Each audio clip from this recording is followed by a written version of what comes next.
Hello and welcome to day 6 of the Advent of Code 2021.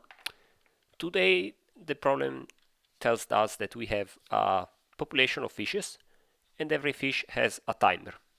Every day the timer is decreased by 1, so they start with a value that is between 0 and 8, and every day they decrease.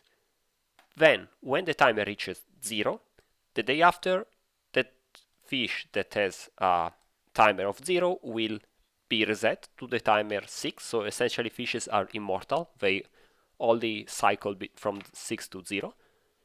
And also, fishes that reach 0 as an age will create a new fish of age 8 that after that will reach the timer 7, timer 6, and so on until it also reaches timer 0 and generates a new fish that will have a timer 8 and so on. So essentially the population every day can only grow or remain the same.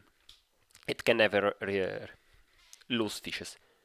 What the problem is asking us is to calculate how many fishes there will be at day 80.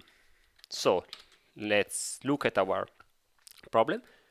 We have an input which is just a list of numbers separated by comma, and I already generated a scaffolding for this. So let's first process the input.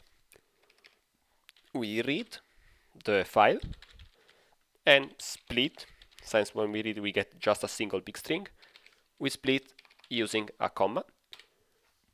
After that we want to have this file as a list of integers, not strings, so I simply convert it as we did the previous days. And you notice that I don't explain something that I did the previous days because otherwise it will take too much. Now we have a list of fishes and we pass them to the first day. What do we have to do first? We have to essentially handle how the population evolves every day. One thing that we can notice is that we do not really need the whole list of fishes. We do not care. What we need to do is to consider how many fishes are there for every age. So essentially for any of the 9 possible values of the timer between 0 and 8. This is how you would model any population. If you want to consider the demography of a country, you want to know how many people are there in a specific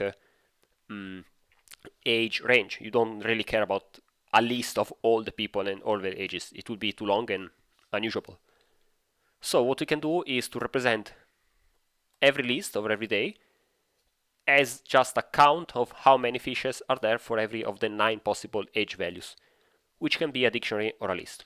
So first of all, we want to count and go from this list of fishes, which is long, to just a list of 8 numbers. How do we do that? We can do that manually, but in Python there is already a function to do that, which is counter. So from collections, import counter. This collection class, this collection module from Python has really a lot of nice, interesting things. So give it a look because it saves you a lot of time. The counter is a frequency counter. So essentially we pass it a list of elements that are potentially repeated. And what it does is it gives us a sort of dictionary, is an object that is similar to a dictionary that keeps the count of fishes. So essentially it transforms this thing into a small dictionary. It says, okay, the number 1 appears, I don't know, 3 times, the number 0 appears so many times, and so on. So every list, no matter how big, will be transformed into simply 8 numbers. Then we want to represent the current generation. So how many fishes we have now. And I think it's easier to represent it as an array. So we create a list of 9 values that for each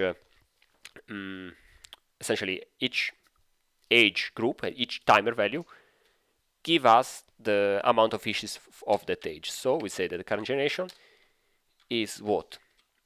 Is the amount of fishes we have in the counter for that timer value for every value in the timer that goes from t, we have a range, to 9.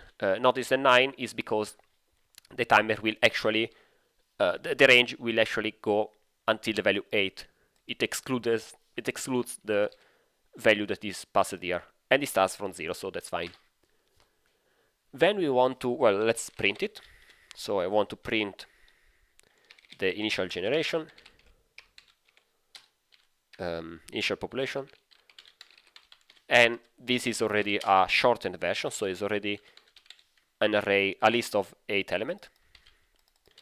Then I want to evolve it. So I want, let's say that for day that goes from 1 to 81, because we want to go until day 80. What we do here, when you have a system that evolves in discrete steps, so basically at every day, at every step, you have some new values, new configuration, new state of the system, what you typically want to do is to have two representations of the state, the current one and the new one.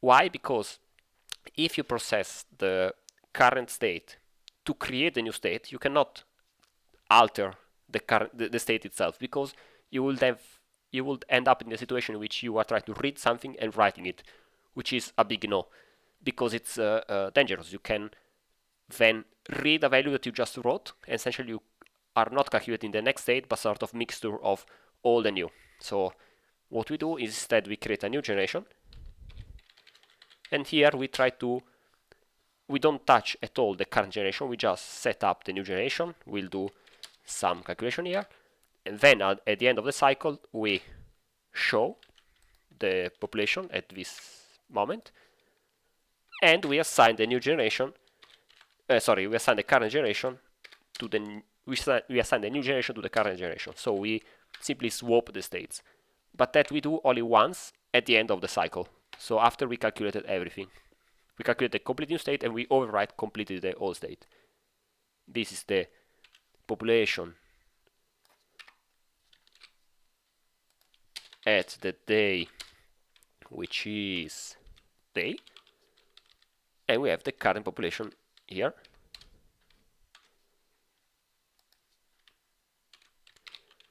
And that's it. So now we have to calculate the new generation.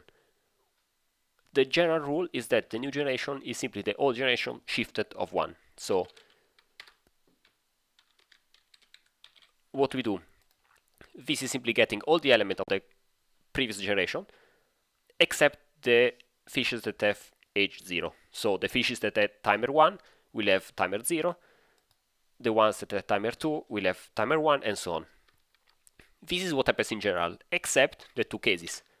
First of all, the new generation at age 8, which is the newborns essentially, is equal to the current generation at day 0, because we know that every fish at day 0 will generate a new fish that will have age 8.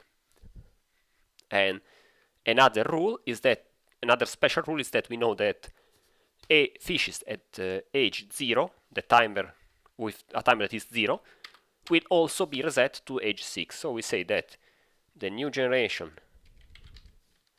at age 6 will be equal to the current generation at age 0 plus what? The fishes that at age 7, because there are two ways a fish can reach age 6. Can be a fish that was at age 0 that is simply reset to age 6, but also a fish that was at age 7, which is basically a new fish that was getting older.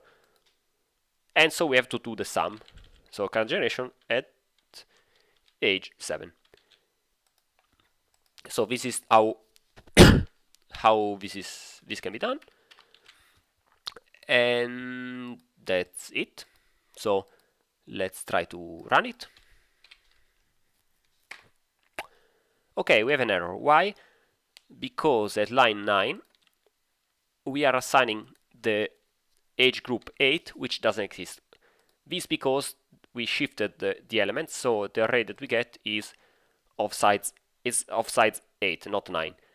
So instead of assigning the element 8, we have to append. This is just because there is no element 8, so we cannot assign. We have to extend the array of 1. And now it could run. Yes. Let's briefly check that this is working. So initial population is what we had at the beginning. We see that, for example, for the day 1 we have nothing because we are printing the population before assigning it. So we actually want to print the new generation. So I want to run again. This is just a matter of shifting. So fishes that had age 1 now go to age 0. 51, the 51 fishes that had age 2 now go to age 2, sorry, timer 1, and so on. Everything is shifted, you can see, except that, for example, at day 2, the fishes that at age 0 go back to age 8, which is correct. Those are the new fishes, but also to age 6, because those fishes have a reset of the timer. This is correct. Now what happens here, for example, is that the fishes that were at age 0 here will go at age 6, but we also have the fishes that were at age 7, so we have a sum of them. And we see that 56 plus 83 is 139. So this seems to be working. What is the problem asking? Is asking us how many fishes are there after 80 days. So what is the sum of all these numbers? So what I do is simply take the sum. So sum is equal to the sum of the values, so sum of the new generation. Here it's a bit tricky to understand what the problem means by day 80, if it's the day 80 or the day after that, but we can see what they do in the example. We can see that the day 1 is already evolving compared to the initial state, which is what we did, so this should already work. And let's see what happens.